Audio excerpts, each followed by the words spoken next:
सबको जय मसीह। एक बार फिर से आप सबको अपने इस संदेश में मैं आपका स्वागत करता हूं। दोस्तों, टाइटल और थंबनेल देख के आपने समझ गया होगा कि आज मैं आपसे किस विषय पर बात करने वाला हूं। हाँ, आज मैं आपसे बात करने वाला हूं, क्या मसीही स्त्रियों को मासिक धर्म में पवित्र शास्त्र बाइबल पढ़ना चाहिए या नहीं, प्रार्थना करना सही होगा या गलत होगा, क्या बाइबल के अनुसार इस विषय पर हमें क्या सिखाते हैं परमेश्वर के वचन में, आज हम इस संदेश के माध्यम से जानने वाले हैं। और ख़ास करके उन माता बहनों के लिए वीडियो में बना रहा हूं जो इस विषय पर जानना चाहती है, क्योंकि बीते समय में बहुत सारे कमेंट्स मेरे पास आए हैं कि इस विषय पर एक वीडियो बना के मुझे बतलाइए, क्या इस समय में बाइबल पढ़ना और प्रार्थना करना सही है या गलत, बाइबल इस विषय पर क्या कहता है। उन चीज़ों को आज मैं आपके बीच में बतलाने आया हूँ। दोस्तों, बहुत सारे क्षेत्र में अलग अलग बातों को लोग मानते हैं, और बहुत जो खास करके जो ग्रामीण इलाका है जहाँ के लोग शिक्षित कम है, अभी भी जब किसी बहन को पीरियड्स होती है तो वो खाना पकाना उसको छोड़ दिया जाता है, या किसी में नहीं सटेगा वो तो छुआछूत की तरह उन लोग मानते हैं। और बहुत जगह पर जो लोग जानकार हो गए, जो लोग पढ़ लिख चुके हैं, जिसके बारे में जानकारी है, उन लोग के बीच में इन चीज़ उतना मायने नहीं रखता है। इसीलिए लेकिन हमारे बाइबल में इस विषय के विषय में क्या लिखा है, उन चीज़ों को आज मैं आपको बतलाने वाला हूँ। इसीलिए इस पूरा वीडियो को आप शुरू से अंत तक ज़रूर सुने, ताकि आप जो है अच्छी तरीक़ा से इस बारे में सीख सको। दोस्तों, आगे बढ़ने से पहले एक जो लेवी व्यवस्था है पुराना नियम का, उसका 15 अध्याय को आप अच्छी तरीक़ा से पढ़ लीजिए, आपको पूरी तरह से समझ में आ जाएगा। उसके बाद जब इस वीडियो को आप देखेंगे तो आपको समझ में आ जाएगा।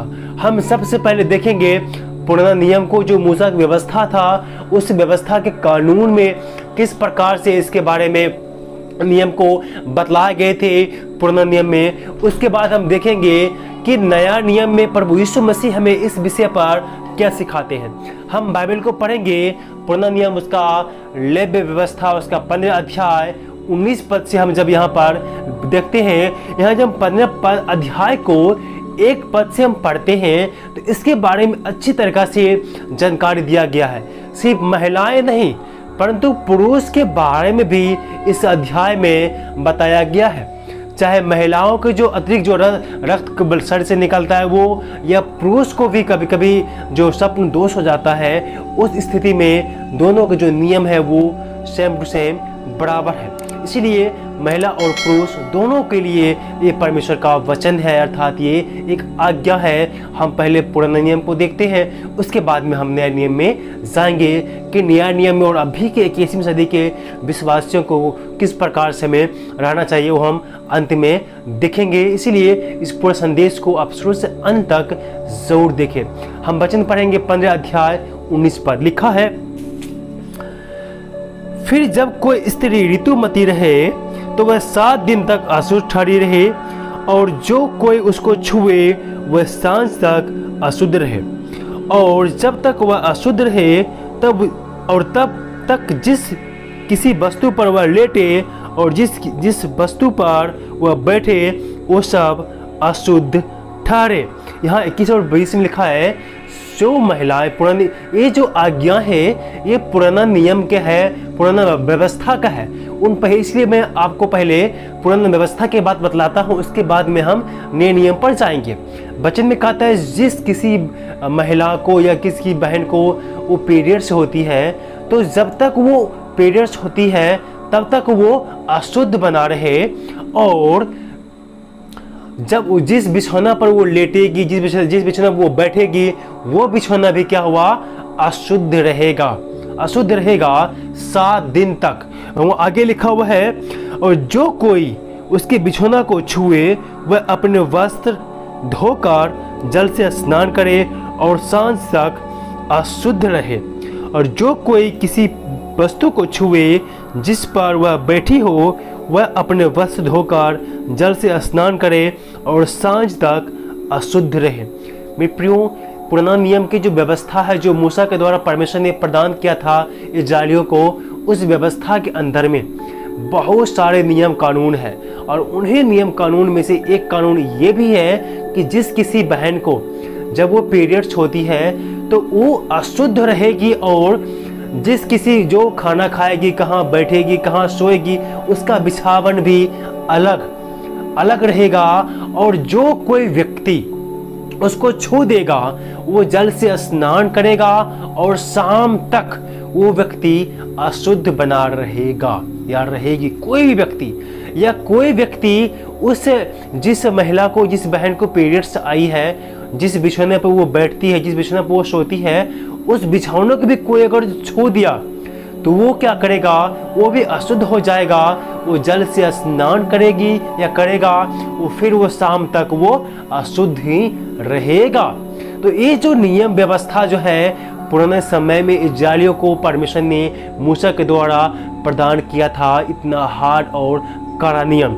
आगे लिखा हुआ है 23 में, और यदि बिछौना या अन्य किसी वस्तु पर जिस पर वह बैठी हो छूने के कारण उसका रुधिर लगा हो तो छूनेहारा सांझ तक अशुद्ध रहे।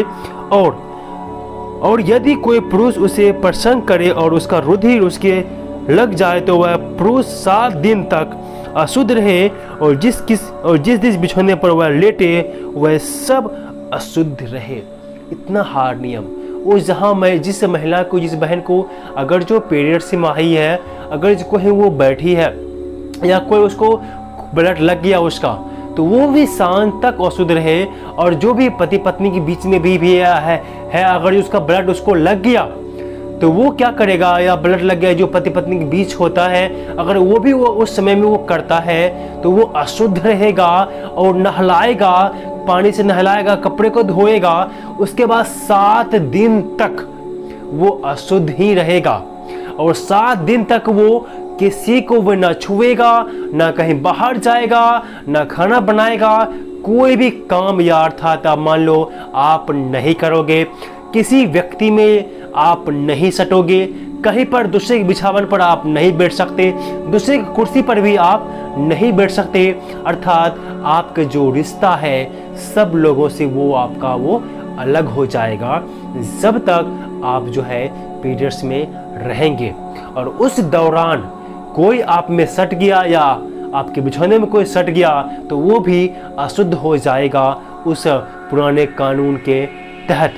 और जब भी ऐसा होता है तो दूसरा व्यक्ति भी अशुद्ध माना जाता है। और फिर 25 में लिखा हुआ है, फिर यदि किसी स्त्री के अपने मासिक धर्म के नियुक्त समय से अधिक दिन तक रुधिर बहता रहे या उस नियुक्त समय से अधिक समय तक ऋतुमती रहे तो जब तक वह ऐसी दशा में रहे तब तक वह अशुद्ध ठहरी रहे। मेरे प्रियो, ये उसके लिए है जिस महिलाओं को अर्थात 7 दिन तक तो नॉर्मली है कि एक सप्ताह में ये आपका जो पीरियड्स है वो खत्म हो जाती है, लेकिन कभी कभी किसी को होता है कि कभी किसी को 15 दिन जाता है, किसी को 10 दिन जाता है, किसी को 8 दिन जाता है, किसी को 7 दिन जाता है। जब तक आपका ब्लीडिंग चलता रहेगा तब तक जो है आप अशुद्ध रूप से माना जाएंगे और आप किसी में न सटेंगे और आपका विसावन, आपका सोना, आपका बैठना उठना सब कुछ अलग, आप सबसे अलग होकर के रहेंगे, क्योंकि ये पुराने समय का जो कानून है वो ऐसा था।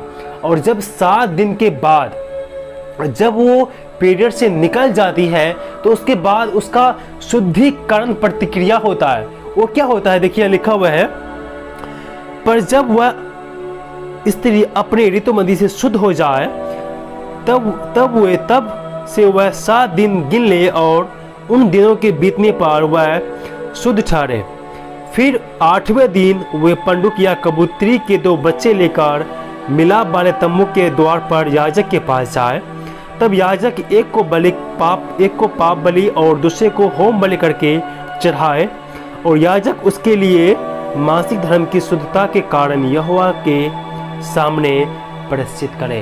देखिए, ये जो है उसकी शुद्धिकरण की प्रतिक्रिया है। जो भी माता बहनें पुराने समय में पीरियड्स होती थी, जब वो पीरियड्स खत्म हो जाता था तब वो कबूतर के 2 बच्चे को लेकर के याजक के पास जो जाता था और याजक क्या करते थे, एक को पाप बलि एक को होम बलि करके वो चढ़ाते थे और उसके शुद्धिकरण के लिए, उसके पश्चाताप के लिए जो है याजक परमेश्वर से प्रार्थना करते थे।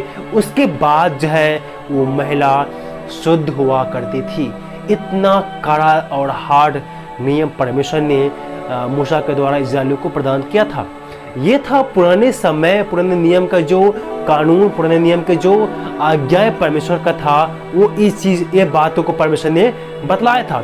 ये पुराने नियम में ये सारी आज्ञाएं लिखी हुआ था और इन सारी आज्ञाओं को हर एक महिला हो या पुरुष हो, सबको मानना पड़ता था। और यही आज्ञाएं पुरुष के ऊपर में भी लागू होता है। पुरुष भी जब किसी का स्वप्न दोष हो जाता है या किसी का डिस्चार्ज हो जाता है, उस स्थिति में भी वो अशुद्ध माना जाता था। और ये जो उसका फिर जो शुद्धिकरण की जो प्रक्रिया था, वो उस अनुसार से वो अपने आप को वो शुद्ध कर पाता था। ये जो नियम महिला और पुरुष दोनों पर लागू होते थे उस समय में शुद्धिकरण की प्रक्रिया, और जब वो ऐसा सिचुएशन में जब वो आती थी, तब ये जो नियम है उस पर वो लागू हो जाती थी। कितना हार्ड नियम है ना, आजकल के समय के अनुसार तो बहुत कठिन नियम है। लेकिन अब सवाल ये आता है, क्या ये जो पुराने नियम की जो आज्ञाएं हैं जो परमेश्वर ने मूसा के द्वारा इस्राएलियों को प्रदान किया था, क्या अभी भी ये जो आज्ञाएं हैं सारे मसीही महिलाओं पर या पुरुष पर लागू होता है या नहीं? क्या अभी भी हम व्यवस्था के अधीन हैं या व्यवस्था की आज्ञाएं हमारे ऊपर लागू होता है? उन चीज़ों को हम देखते हैं। हम बाइबल को पढ़ेंगे, गलतियां उसका 3 अध्याय और 23 से 26 वचन में यह क्या लिखा हुआ है। पर विश्वास के आने से पहले व्यवस्था की अधीनता में हमारी रखवाली होती थी, और उस विश्वास के आने तक जो प्रकट होने वाला था हम उसी के बंधन में रहे।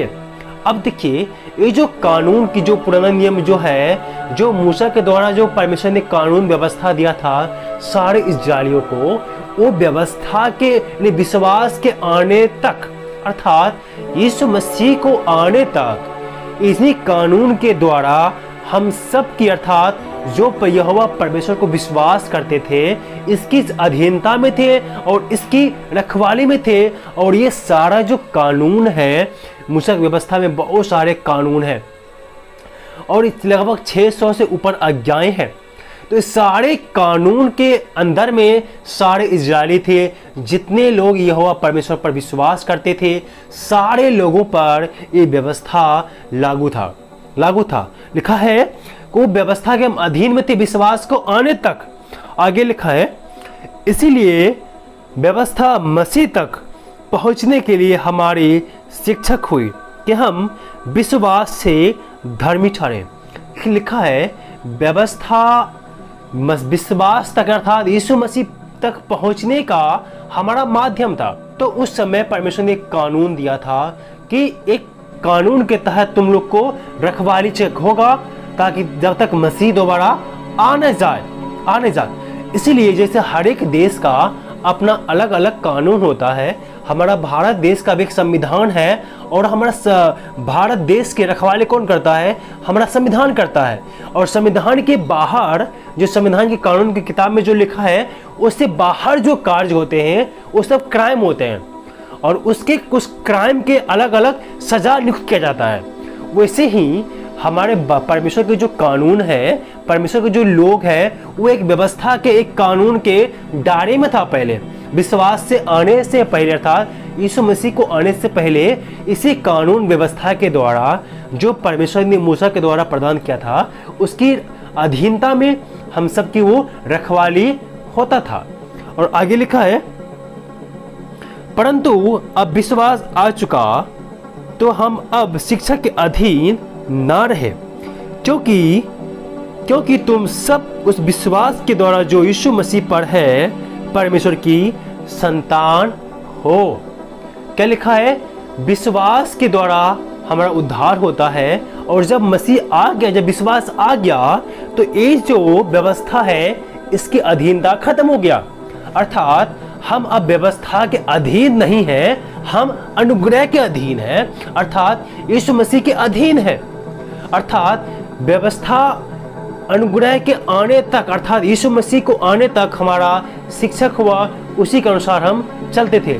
लेकिन जब विश्वास आ गया तो इस व्यवस्था के जो आज्ञाएं हैं वो हम पर अभी लागू नहीं होता है, हम पर वो लागू नहीं होता, सारी आज्ञाएं लागू नहीं होता है।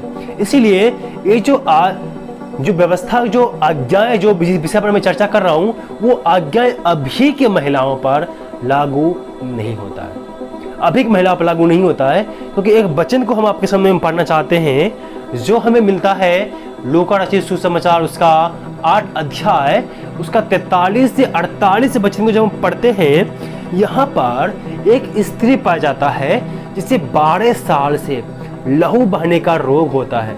जिस विषय पर मैं बात कर रहा हूँ, पीरियड्स का, मासिक धर्म का, एक स्त्री का 12 वर्ष से लहू बह रहा है, अर्थात वो मासिक धर्म में 12 वर्ष से है।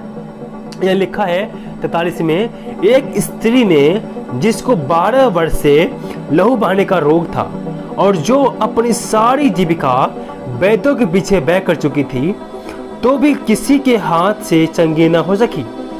यीशु पीछे से आकर उसके वस्त्र के आंचल को छुआ और तुरंत वह उसका लहू बहना बंद हो गया। यहाँ पर जब प्रभु यीशु मसीह आयर के घर जा रहे थे, वहीं पर एक महिला भी था जिसको 12 वर्ष से लहू बहने की रोग था, अर्थात वो पीरियड से गुजर रही थी। और वचन कहता है कि अपने सारी जीविका, उसके पास जितना भी संपत्ति था, पैसे था, सारे कुछ पैसे से उसने इलाज करा लिया और वो जो महिला है वो चंगी, उस बीमारी से, जो उसको लहू बहने का जो रोग था, उससे वो ठीक नहीं हो पाई। 12 साल मायने रखता है।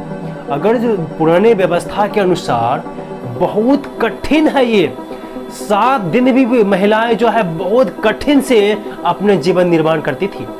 वो इस अवस्था में ना पुरुष को किसी को छू सकती थी, ना पुरुष या महिला किसी को ना वो छू सकती थी, ना किसी से मिल सकती थी, ना किसी घर जा सकती थी, ना किसी के यहाँ वो बैठ सकती थी। अपने आप को अकेले एक कमरे में बंद कर लेने वाली स्थिति वो हो जाता था। तो ये जो महिला 12 साल से ऐसी स्थिति को, ऐसी दशा को वो झेल रही है, और उसको विश्वास था क्या, यीशु का हम जो अगर वस्त्र को ही छू लेंगे तो हम ठीक हो जाएंगे।